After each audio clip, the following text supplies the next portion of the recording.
नाता स्नेह व प्रेम का नाता होता है। उनमें केवल रक्त का ही संबंध नहीं होता, बल्कि बचपन की हर याद उनसे जुड़ी होती है। लेकिन क्या हर एक बहन का जीवन एक जैसा होता है? क्या बचपन में एक जैसे पालन पोषण के बाद भी उनके बाद के जीवन में बहुत अंतर हो जाता है? नमस्कार, स्वागत है आपका द सूत्रधार पर। मैं हूं स्मृति झा। आज हम प्रस्तुत करने जा रहे हैं हिंदी साहित्य के अमर कथाकार मुंशी प्रेमचंद की कहानी दो बहनें। यह कहानी रूप कुमारी और राम दुलारी, दो बहनों के जीवन, उनके स्वभाव और उनके दाम्पत्य जीवन की सच्चाई को बड़ी ही संवेदनशीलता से उजागर करती है। तो चलिए प्रेमचंद की लेखनी से निकली इस अनमोल कथा को सुनते हैं।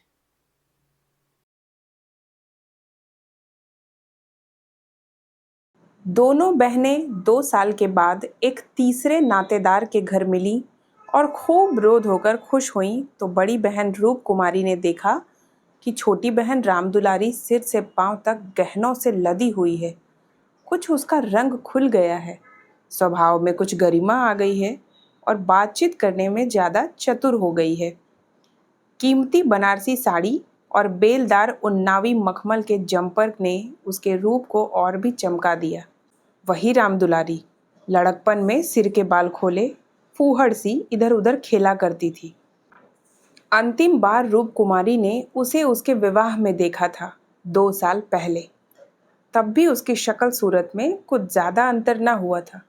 लंबी तो हो गई थी, मगर थी उतनी ही दुबली, उतनी ही फूहड़, उतनी ही मंद बुद्धि।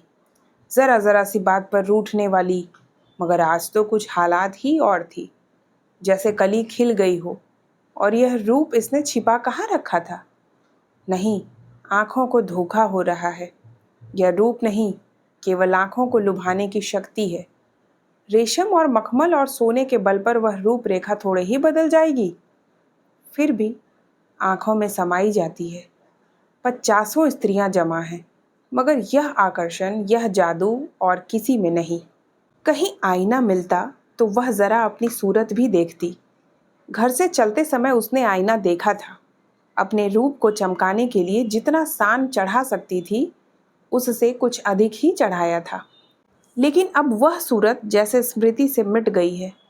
उसकी धुंधली सी परछाई भर हृदय पट पर है। उसे फिर से देखने के लिए वह बेकरार हो रही है।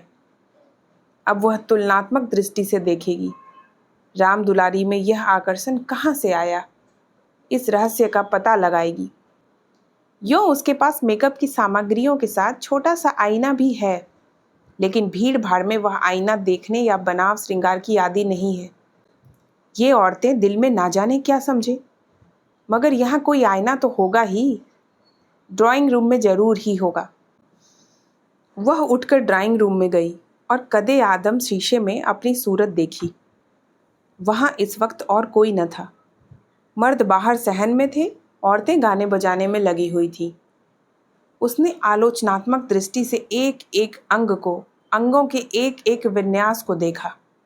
उसका अंग विन्यास, उसकी मुख छवि निष्कलंक है, मगर वह ताजगी, वह मादकता, वह माधुर्य नहीं है। हाँ, नहीं है। वह अपने को धोखे में नहीं डाल सकती। कारण क्या है? यही कि राम दुलारी आज खिली है, उसे खिले ज़माना हो गया। लेकिन इस ख्याल से उसका चित्त शांत नहीं होता। वह राम दुलारी से हेठी बनकर नहीं रह सकती। ये पुरुष भी कितने गावदी होते हैं, किसी में भी सच्चे सौंदर्य की परख नहीं। इन्हें तो जवानी और चंचलता और हाव भाव चाहिए। आंखें रखकर भी अंधे बनते हैं। भला इन बातों का आपसे क्या संबंध? ये तो उम्र के तमाशे हैं। असली रूप तो वह है जो समय की परवाह ना करे। उसके कपड़ों में राम दुलारी को खड़ा कर दो, फिर देखो यह सारा जादू कहाँ उड़ जाता है। चुड़ैल सी नजर आए, मगर इन अंधों को कौन समझाए? मगर राम दुलारी के घर वाले तो इतने संपन्न ना थे। विवाह में जो जोड़े और गहने आए थे, वे तो बहुत ही निराशाजनक थे। खुशहाली का दूसरा कोई सामान भी ना था। इसके ससुर एक रियासत के मुख्तार आम थे और दूल्हा कॉलेज में पढ़ता था। इस 2 साल में कहाँ से यह खून बरस गया? कौन जाने गहने कहीं से मांग लाई हो। कपड़े भी मांगे के हो सकते हैं। कुछ औरतों को अपनी हैसियत बढ़ाकर दिखाने की लत होती है। तो वह स्वांग राम दुलारी को मुबारक रहे। मैं जैसी हूँ वैसी अच्छी हूँ। प्रदर्शन का यह रोग कितना बढ़ता जाता है। घर में रोटियों का ठिकाना नहीं है। मर्द 25-30 रुपए का कलम घिस रहा है, लेकिन देवी जी घर से निकलेंगी तो इस तरह बन ठन कर मानो कहीं की राजकुमारी हैं। बिसातियों के और दर्जियों के तकाजे सहेंगी। बजाज के सामने हाथ जोड़ेंगी। शौहर की घुड़कियां खाएंगी, रोएंगी, रूठेंगी, मगर प्रदर्शन के उन्माद को नहीं रोकती। घर वाले भी सोचते होंगे कितनी छिछोरी तबीयत है इसकी, मगर यहाँ तो देवी जी ने बेहयाई पर कमर बांध ली है। कोई कितना ही हंसे, बेहया की बला दूर। उन्हें तो बस यही धुन सवार है कि जिधर से निकल जाएं उधर लोग हृदय पर हाथ रखकर रह जाएं। राम दुलारी ने जरूर किसी से गहने और जेवर मांग लिए, बेशरम जो है। उसके चेहरे पर आत्मसम्मान की लाली दौड़ गई। ना सही उसके पास जेवर और कपड़े, उसे किसी के सामने लज्जित तो नहीं होना पड़ता, किसी से मुंह तो नहीं चुराना पड़ता। 1-1 लाख के तो उसके 2 लड़के हैं। भगवान उन्हें चिरायु करे, वह इसी से खुश है। खुद अच्छा पहन लेने और अच्छा खा लेने से तो जीवन का उद्देश्य नहीं पूरा हो जाता। उसके घर वाले गरीब हैं, पर उनकी इज्जत तो है। किसी का गला तो नहीं दबाते, किसी का श्राप तो नहीं लेते। इस तरह अपने मन को ढाढ़स देकर वह फिर बरामदे में आई तो राम दुलारी ने उसे दया की आंखों से देखकर कहा, जीजा जी की कुछ तरक्की वरक्की हुई कि नहीं बहन, या अभी तक वही 75 पर कलम घिस रहे हैं? रूप कुमारी की देह में आग सी लग गई। उफ हो रे दिमाग, मानो इसका पति लाट साहब ही तो है। अकड़ कर बोली, तरक्की क्यों नहीं हुई? अब 100 के ग्रेड में है। आजकल यह भी गनीमत है, नहीं अच्छे अच्छे एमए पासों को देखती हूँ कि कोई टके को नहीं पूछता। तेरा शौहर तो अभी बीए में होगा। राम दुलारी ने नाक सिकोड़ कर कहा, उन्होंने तो पढ़ना छोड़ दिया बहन, पढ़कर औकात खराब करना था और क्या। एक कंपनी के एजेंट हो गए हैं। अब 250 रुपये माहवार पाते हैं, कमीशन ऊपर से। 5 रुपये रोज सफ़र खर्च के भी मिलते हैं। यह समझ लो कि 500 का औसत पड़ जाता है। 150 माहवार तो उनके नीज का खर्च है बहन। ऊंचे ओहदे के लिए अच्छी हैसियत भी तो चाहिए। 350 बेदाग घर दे देते हैं, उसमें से 100 रुपये मुझे मिलते हैं। 250 में घर का खर्च खुशफैली से चल जाता है। एमए पास करके क्या करते? रूप कुमारी इस कथन को शेख चिल्ली की दास्तान से ज़्यादा महत्व तो नहीं देना चाहती, मगर राम दुलारी के लहजे में इतनी विश्वासोत्पादकता है कि वह अपनी निम्न चेतना में उससे प्रभावित हो रही है और उसके मुख पर पराजय की खिन्नता साफ झलक रही है। मगर यदि उसे बिल्कुल पागल नहीं हो जाना है तो इस ज्वाला को हृदय से निकाल देना पड़ेगा। जिरह करके अपने मन को विश्वास दिलाना पड़ेगा कि इसके काव्य में 1/4 से ज़्यादा सत्य नहीं है। 1/4 तक वह सह सकती है, इससे ज़्यादा उससे ना सहा जाएगा। इसके साथ ही उसके दिल में धड़कन भी है कि कहीं यह कथा सत्य निकली तो वह राम दुलारी को कैसे मुंह दिखाएगी। उसे भय है कि कहीं उसके आंखों से आंसू ना निकल पड़े। कहाँ 75 और कहाँ 500। इतनी बड़ी रकम आत्मा की हत्या करके भी क्यों ना मिले, फिर भी रूप कुमारी के लिए असह्य है। आत्मा का मूल्य अधिक से अधिक 100 रुपये हो सकता है, 500 किसी हालत में भी नहीं। उसने परिहास के भाव से पूछा, जब एजेंटी में इतना वेतन और भत्ता मिलता है तो ये सारे कॉलेज बंद क्यों नहीं हो जाते? हजारों लड़के क्यों अपनी जिंदगी खराब करते हैं? राम दुलारी बहन के खिसियाने का आनंद उठाती हुई बोली, बहन तुम यहाँ भूल कर रही हो। एमए तो सभी पास हो जाते हैं, मगर एजेंटी बिरले ही किसी को आती है। यह तो ईश्वर की देन है, कोई जिंदगी भर पढ़ता रहे, मगर यह जरूरी नहीं कि वह अच्छा एजेंट भी बन जाए। रुपए पैदा करना दूसरी बात है, आलिम फाजिल हो जाना दूसरी बात। अपने माल की श्रेष्ठता का विश्वास पैदा कर देना, यह दिल में जमा देना कि इससे सस्ता और टिकाऊ माल बाजार में मिल ही नहीं सकता, आसान काम नहीं है। एक से एक घाघों से उनका साबका पड़ता है। बड़े बड़े राजाओं और रईसों का मत फेरना पड़ता है, तब जाके कहीं माल बिकता है।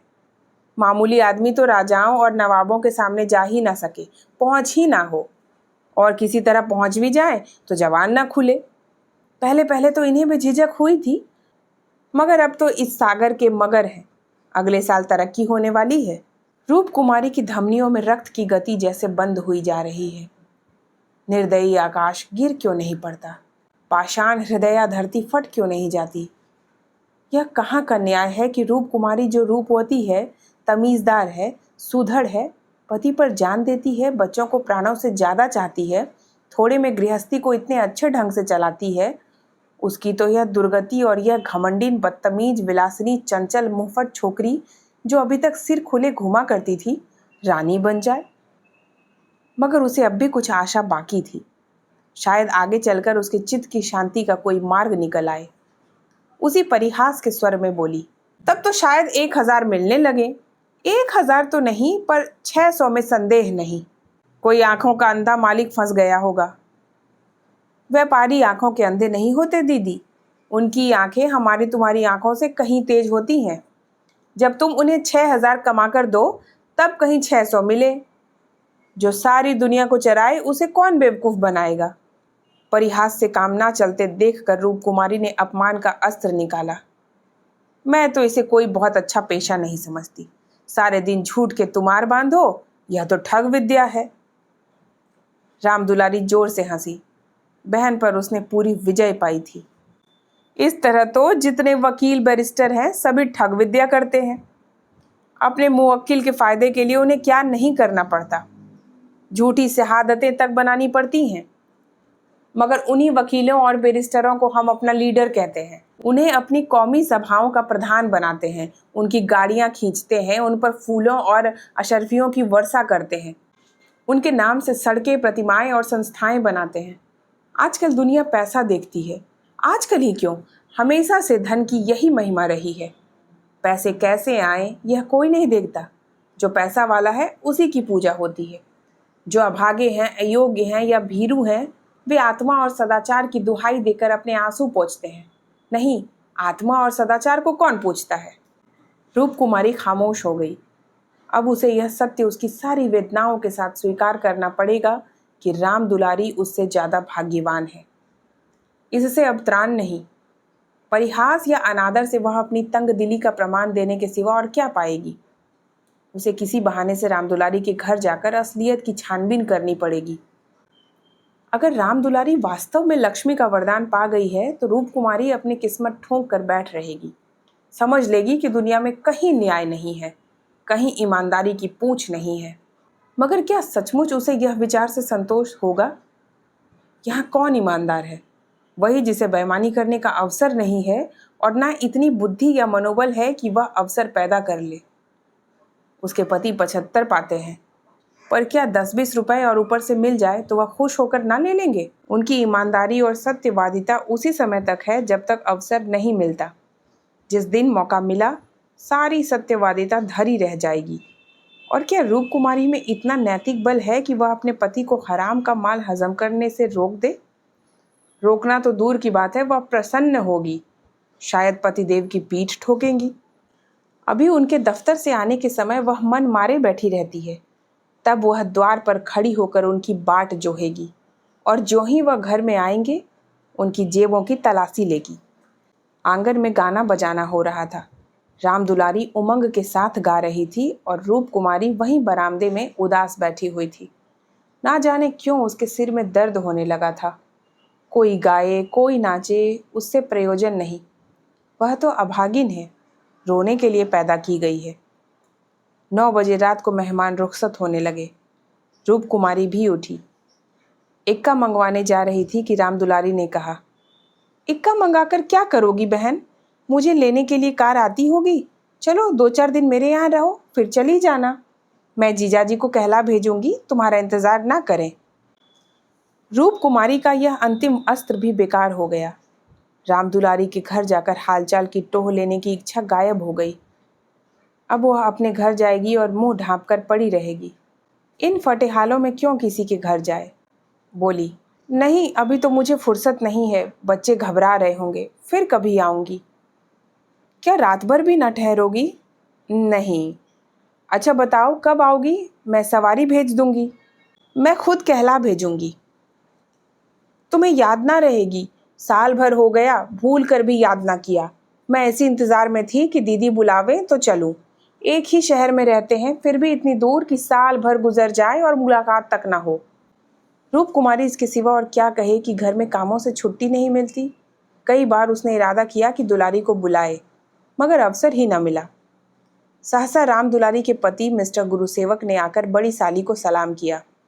बिल्कुल अंग्रेज, सज धज, मुंह में चरुट, कलाई पर सोने की घड़ी, आंखों पर सुनहरी ऐनक, जैसे कोई सिविलियन हो। चेहरे से जेहानत और शराफत बरस रही थी। वह इतना रूपवान और सजीला है, रूप कुमारी को अनुमान न था। कपड़े जैसे उसकी देह पर खिल रहे थे। आशीर्वाद देकर बोली, आज यहाँ न आती तो मुझसे मुलाकात क्यों होती? गुरु सेवक हंसकर बोला, यह उल्टी शिकायत? क्यों ना हो, कभी आपने बुलाया और मैं ना गया? मैं नहीं जानती थी कि तुम अपने को मेहमान समझते हो, वह भी तो तुम्हारा ही घर है। राम दुलारी देख रही थी कि मन में उससे ईर्ष्या रखते हुए भी वह कितनी वाणी मधुर, कितनी स्निग्ध, कितनी अनुग्रह प्रार्थिनी होती जा रही है। गुरु सेवक ने उदार मन से कहा, हाँ, अब मान गया भाभी साहब, बेशक मेरी गलती है। इस दृष्टि से मैंने विचार नहीं किया था, मगर आज तो मेरे घर रहिए।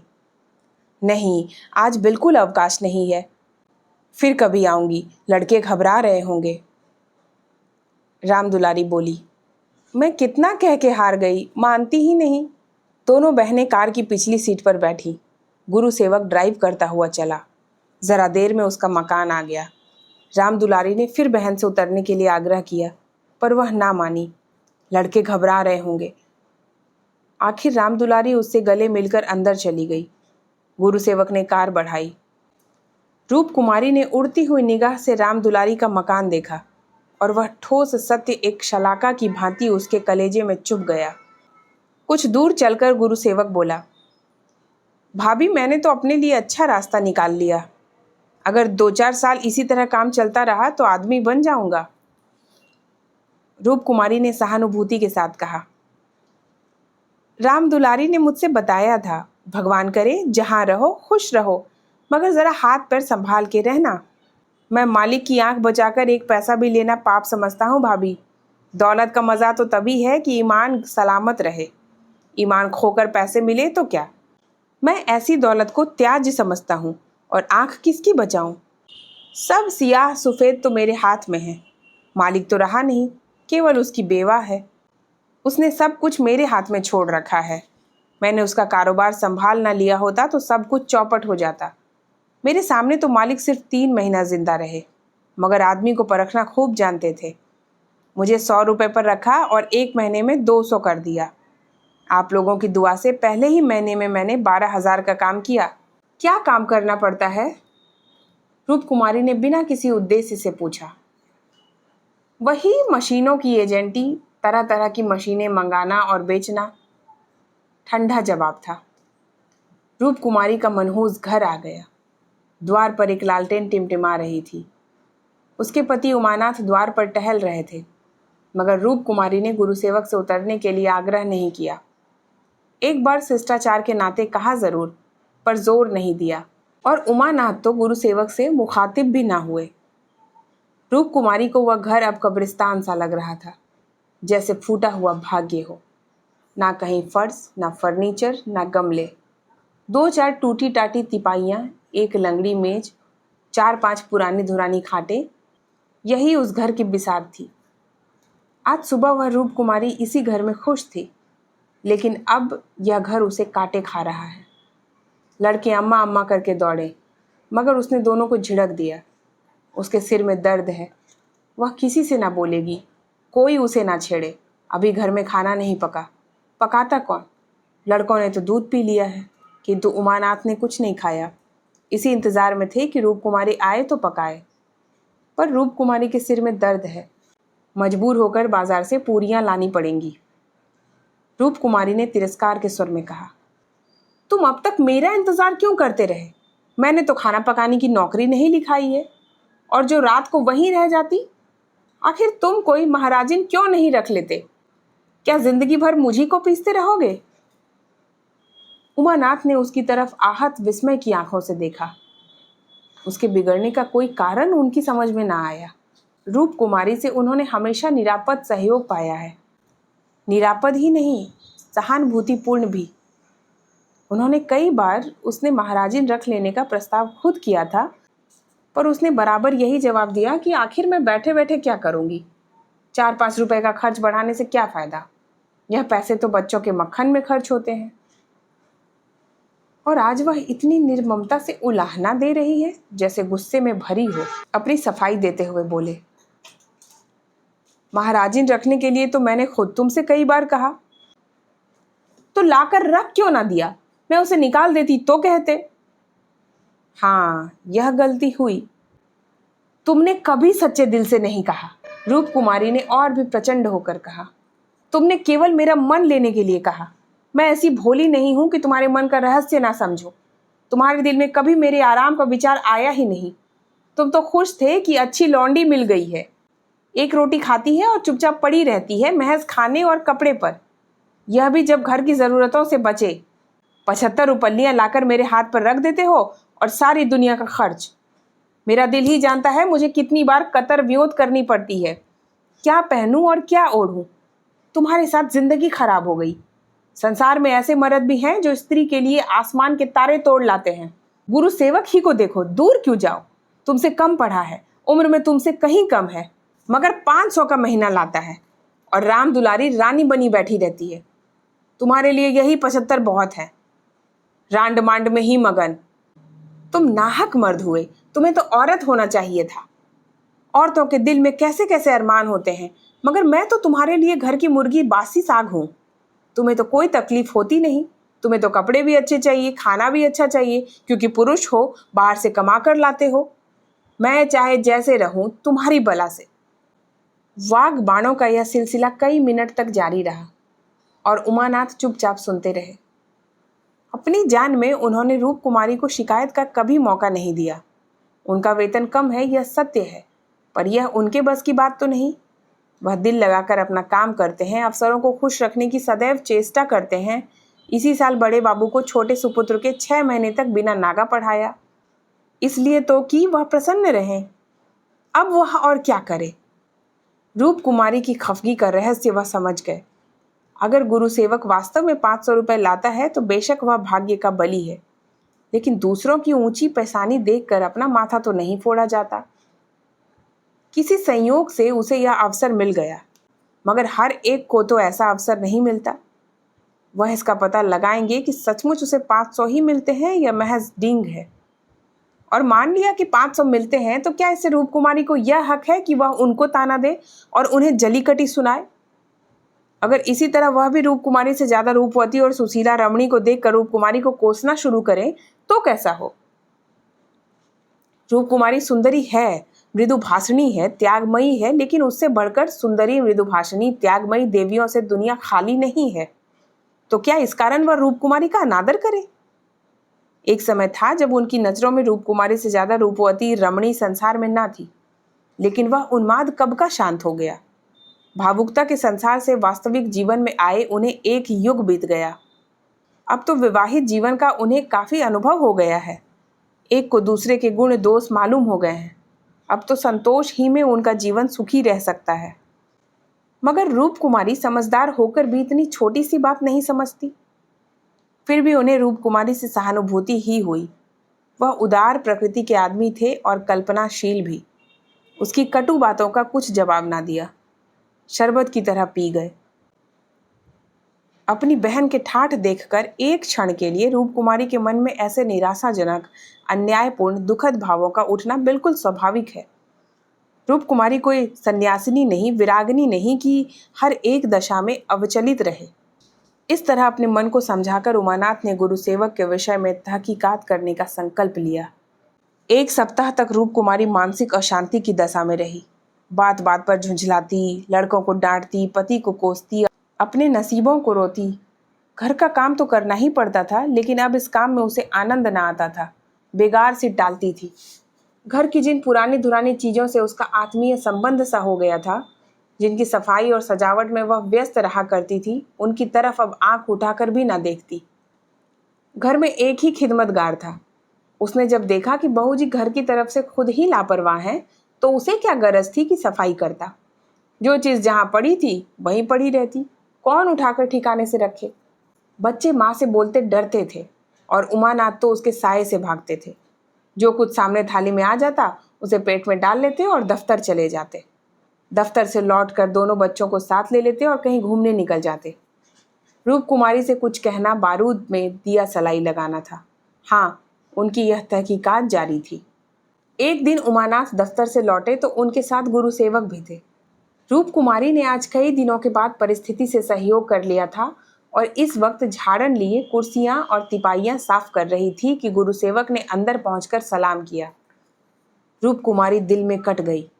उमानाथ पर ऐसा क्रोध आया कि उसका मुंह नोच ले। इन्हें लाकर यहाँ क्यों खड़ा कर दिया? ना कहना ना सुनना, बस बुला लाए। उसे इस दशा में देखकर गुरु सेवक दिल में क्या कहता होगा? मगर इन्हें अकल आई ही कब थी? वह अपना पर्दा ढांकती फिरती है और आप उसे खोले फिरते हैं। जरा भी लज्जा नहीं, जैसे बेहाई का बाना पहन लिया है। बस उसका अपमान करते हैं। ना जाने उसने उनका क्या बिगाड़ा है। आशीर्वाद देकर कुशल समाचार पूछा और कुर्सी रख दी। गुरु सेवक ने बैठते हुए कहा, आज भाई साहब ने मेरी दावत की है। मैं उनकी दावत पर तो ना आता, लेकिन जब उन्होंने कहा तुम्हारी भाभी का कड़ा तकाजा है, तब मुझे समय निकालकर आना पड़ा था। रूप कुमारी ने बात बनाई। घर का कलह छिपाना पड़ा। तुमसे उस दिन कुछ बातचीत ना हो पाई, जी लगा हुआ था। गुरु सेवक ने कमरे के चारों तरफ नजर दौड़ाकर कहा, इस पिंजड़े में तो आप लोगों को बड़ी तकलीफ होती होगी। रूप कुमारी को ज्ञात हुआ, यह युवक कितना सुरुचिहीन, कितना अरसिक है। दूसरों के मनोभावों का आदर करना जैसे जानता ही नहीं। इसे इतनी सी भी बात नहीं मालूम कि दुनिया में सभी भाग्यशाली नहीं होते। लाखों में एक ही भाग्यवान निकलता है, और उसे भाग्यवान ही क्यों कहा जाए? जहाँ बहुतों को दाना ना मयस्सर हो, वहाँ थोड़े से आदमियों को भोग विलास में कौन सा सौभाग्य? जहाँ बहुत से आदमी भूखों मर रहे हों, वहाँ 2-4 आदमी मोहन भोग उड़ाए तो यह उनकी बेहाई और हृदयहीनता है, सौभाग्य नहीं। कुछ चिढ़कर बोली, पिंजड़े में कटघरे में रहने से अच्छा है। पिंजड़े में निरही पक्षी रहते हैं, कटघरा तो घातक जंतुओं का ही निवास स्थान है। गुरु सेवक शायद यह संकेत ना समझ सका। बोला, मेरा तो इस घर में दम घुट जाए। मैं आपके लिए अपने घर के पास ही एक मकान ठीक करा दूंगा, खूब लंबा चौड़ा। आपसे कुछ किराया ना लिया जाएगा। मकान हमारी मालकिन का है। मैं भी उसी के एक मकान में रहता हूँ। सैकड़ों मकान है उसके पास, सैकड़ों। सब मेरे अख्तियार में है। जिसे जो मकान चाहूँ दे दूँ। मेरे अख्तियार में है किराया लूँ या ना लूँ। मैं आपके लिए सबसे अच्छा मकान ठीक करूँगा। मैं आपका बहुत अदब करता हूँ। रूप कुमारी समझ गई, महाशय इस वक्त नशे में हैं। अभी यों बहक रहे हैं। अब उसने गौर से देखा तो उनकी आंखें सिकुड़ गई थी, गाल कुछ फूल गए थे, जवान भी लड़खड़ाने लगी थी। एक जवान खूबसूरत शरीफ चेहरा कुछ ऐसा शोखीबाज और निर्लज हो गया है कि उसे देखकर घृणा होती थी। उसने एक क्षण बाद फिर बहकना शुरू किया। मैं आपका बहुत अदब करता हूँ जी। हाँ, आप मेरी बड़ी भाभी हैं।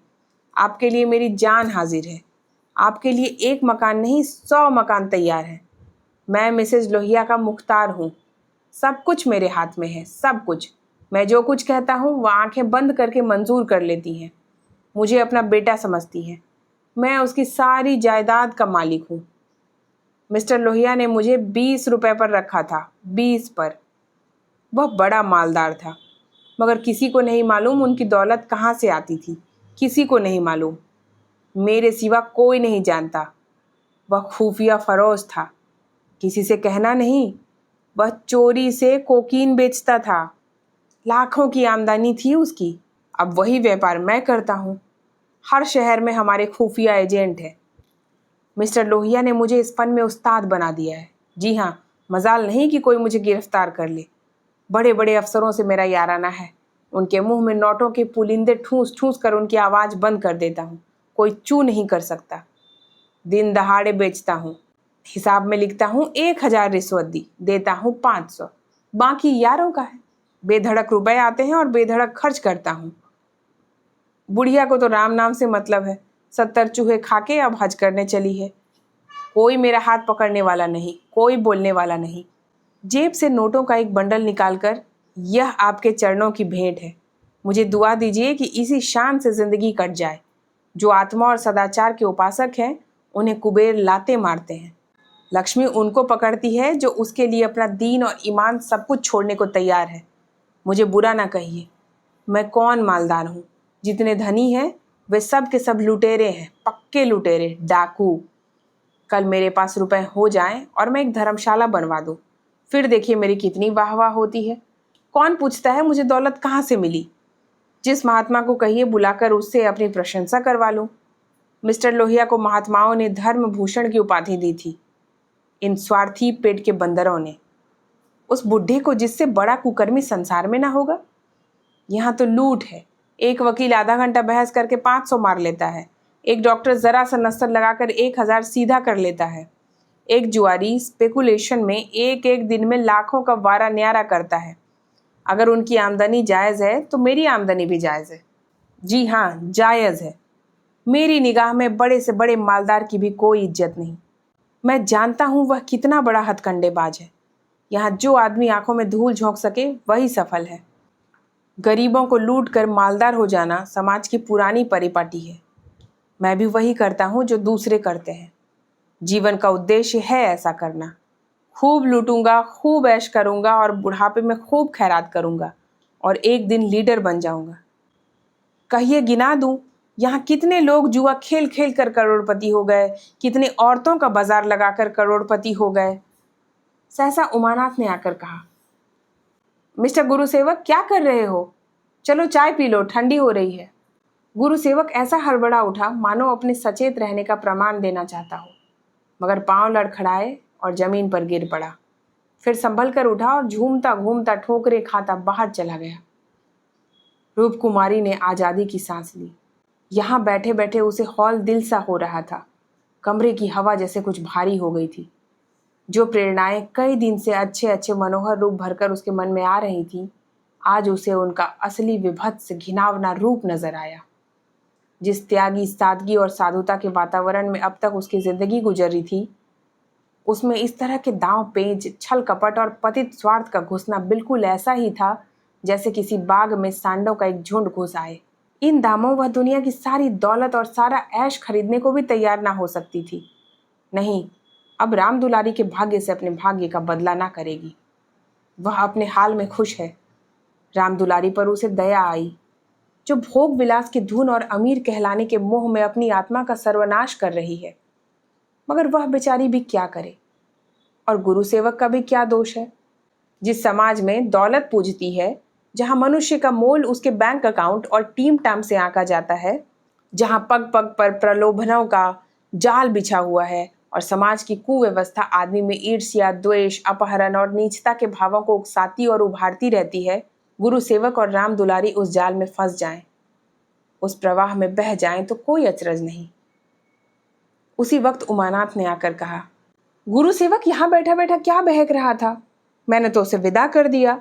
जी डरता था कहीं पुलिस उसके पीछे ना लगी हो, नहीं तो मैं भी गेहूं के साथ घुन की तरह पिस जाऊं। राजकुमारी ने क्षमा प्रार्थी नेत्रों से देखकर उन्हें जवाब दिया। वही अपनी खुफिया फरोशी की डिंग मार रहा था। मुझे भी मिसेज लोहिया से मिलने को कह गया। जी नहीं, आप अपनी कलरकी किए जाइए, इसी में हमारा कल्याण है। मगर कलरकी में वह ऐश कहाँ? क्यों ना साल भर की छुट्टी लेकर जरा उस दुनिया की भी शेयर करूं। मुझे अब उस ऐश का मोह नहीं रहा। दिल से कहती हो? सच्चे दिल से।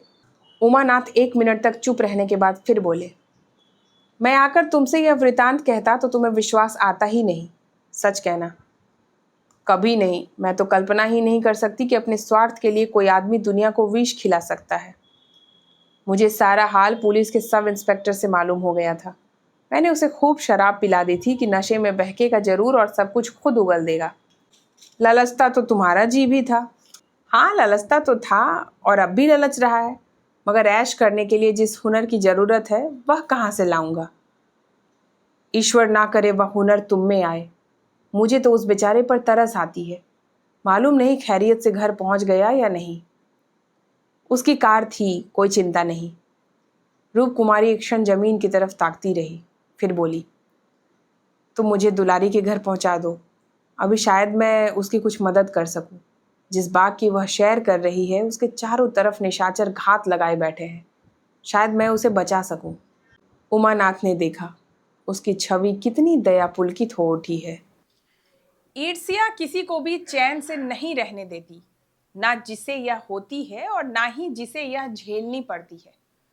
रूप कुमारी और राम दुलारी की कहानी हमें यह सिखाती है कि सुख और ऐश्वर्य की तुलना करने से अधिक महत्वपूर्ण है अपने जीवन में संतोष और रिश्तों में प्रेम बनाए रखना।